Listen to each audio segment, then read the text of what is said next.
Hey there, I'm Dave Piniuk of Revenue.com, coming at you with another quick real estate investing video tip. Today's tip is all about motivated sellers. Now, many of our Revenue.com readers and students ask us, how do I find a motivated seller?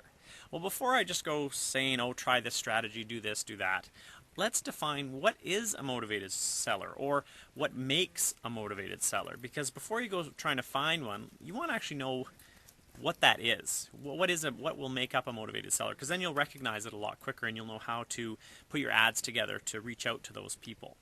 So some of the reasons why a seller may be motivated or may become motivated is various things like job loss. They lose their job and they're going to start to fall behind. Other reasons are job transfer. They just got transferred to another city or another country and they need to move and sell very, very quickly. And they don't want to deal with open houses and putting it on the market and all those sorts of things. It can also be divorce.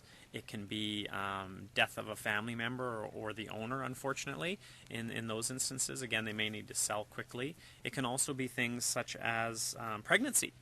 They might be having their second or third child and they need to sell their place very quickly and maybe they haven't been able to so far. So they need that extra space and they want to get there before the baby comes along. So there's a short fuse, maybe less than a couple of months before the baby comes along. So these can all be motivating factors and making a seller more motivated. And it's someone that you do want to look for is they've got this type of pain, if you will, and you want to try and help solve that problem. Now, some specific examples that we've worked on is I myself was a very motivated seller a few years ago with actually a couple of properties that we owned.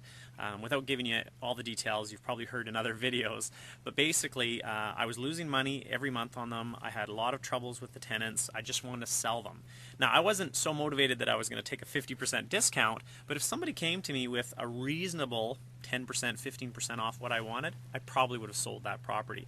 Everybody really lowballed me, so I didn't sell. I carried on and it hurt and it hurt and it hurt.